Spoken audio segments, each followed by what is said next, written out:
Tell me a bit about what happened to you with Love Island, because you took part in Love Island. Which series was it, and how did you get into it? And talk to me. Yeah, so, I mean, I was on the most recent season, so that was over August this year, and I was the last girl to be dropped on into the show.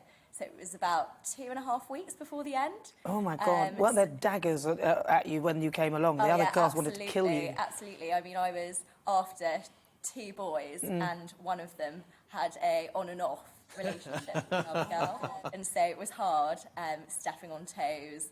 But I mean, got through it in the end, made some good friends, and it was a great summer. You actually made friends, though? I don't think anyone really liked each other there. It's all just pretend, isn't it? Well, you know, you're all in the same sort of situation, and so I find that, you know, you go through this experience that no one else has, and so only you can relate to stuff, and so just as a result of that, you become friends. But yeah, I do keep in contact with a few of them. Oh, that's great. Yeah. So in this particular series, you were in the last 2 weeks. So you only really got 2 weeks of the island, which is a bit annoying. Yeah. But then, what was the outcome? So I didn't find love on the show. Right.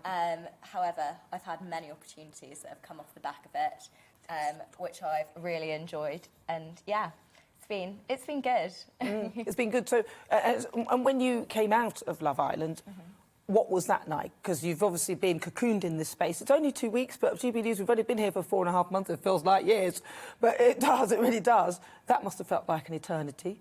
Then you come out, and literally probably everyone knew who you were, right? Oh, it was overwhelming. I mean, in terms of the amount of support that I got, I went from being, you know, having a couple hundred followers on Instagram to having like hundreds of thousands of people like following me now, knowing my name, walking on the street, people asking me for photos, something which I still find really strange.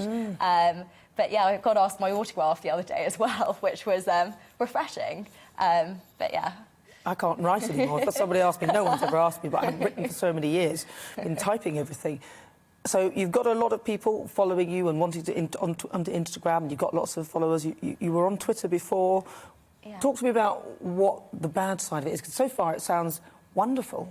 Yeah, I mean, you do get a lot of, you know, a lot of differing opinions.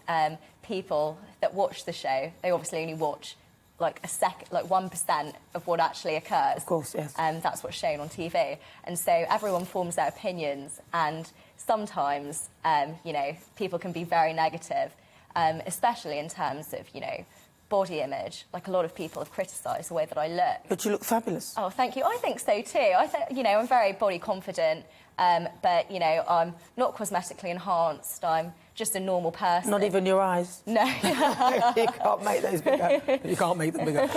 No. And so, but you're slim. Why would they have a go at you about your body? Because I don't understand. Yeah, so I mean, so I did get some comments saying, you know, you're not as curvy as the other girls.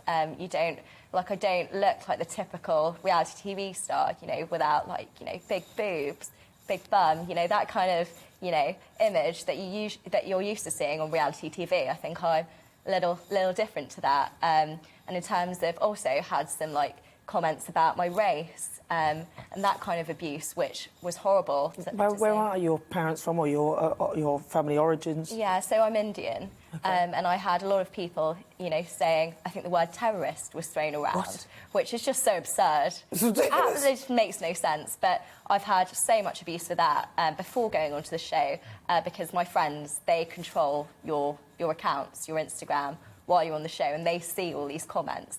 And so I think it was actually harder for them to deal with that as opposed to me, because I knew that trolling and abuse like this would be inevitable. But for them, they were very defensive and they hated all of this. And it took a lot of strength for them to not respond to the comments, because it's easy to, you know, say something when you're angry and regret it. And so that's definitely been really tough. You can't get them off there either. Once you said it, you either delete it, but then somebody may have screenshot it or whatever they've done with it, or retweeted it, or what. So you came off Twitter. Was that the reason why you left Twitter? Yeah, so I mean, my friends, they created a Twitter account for me when I was on the show, but I find there's a lot of, you know, controversial opinions and a lot of, you know, keyboard warriors on Twitter that just feel like they can say anything. And so I'd rather not be exposed to that. And I find the benefits the negatives of being on Twitter, they outweigh the benefits for me personally. And so I choose to not use it, but I do love using Instagram. I feel like, you know, I use that platform to, you know, see, like, you know, try to inspire others, and I get a lot of positive, like, feedback from Instagram. I would like to do some more Instagram, but I just don't know what to do. You put a picture up, you say a couple of words, and then it's like, what else am I supposed to do with this? The other one's a bit more active and a bit more responsive, I think. But then, like you said, one of them is a sewer, and I would agree with you with what you said about that one. I want to sort of move on to you and your experience, because you're a very intelligent woman. You're studying, or you have been studying. Talk to me about a bit of that. Yeah, so I'm currently at medical school. I'm in my 5th year.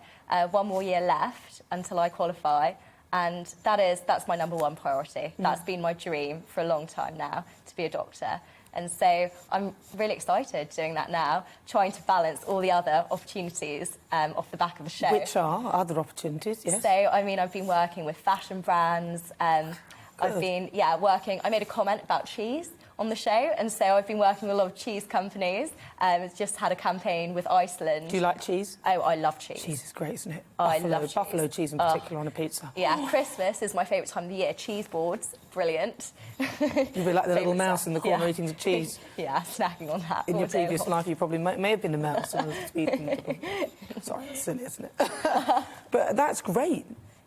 So you could be a medical doctor on TV though as well, couldn't you? You could do that once you get some more experience in the field. Yeah, that would be the dream. Also, I love fitness. I do a lot of running, and so I've been, you know, training up for some more ultras that I'm doing later on this year. Ultramarathon. Yeah. Mad woman. Yeah. It's not great for you when you get older though, for the bone density idea. Yeah. Try heat yoga.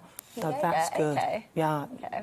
Yeah, will do. I do the occasional yoga session. But try it in the heat, it's even better. So if people want to find out more about what you're doing and where you're going, should they follow you on Instagram? Yeah, absolutely. On Instagram, you know, I try to keep people up to date with my life. It's very normal, the weekday. Monday to Friday, I have a, you know, medical school, so I try to keep people updated with what I'm doing. Currently on my obs and gynae rotation, so just living the life of a normal medical student. That doesn't sound great, the obviously gynae thing. Reality TV, though, an overall summary, if you could tell people, let's just say I was going on to a reality show, which I wouldn't because no one would like me, but if you know, what would you say to me or somebody who's thinking about doing it or is applying for one of them? What should they be careful of and how should they approach it?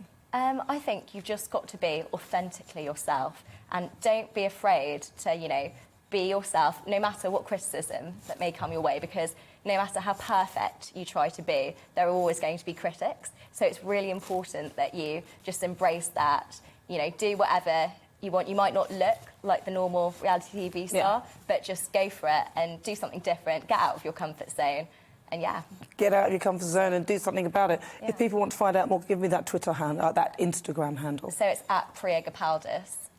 Gopaldas. 3 syllables. Brilliant. Easy to spell. Well, listen, I'll follow you. You better follow me back or else you're dead to me. Thank you. It's lovely to talk to you.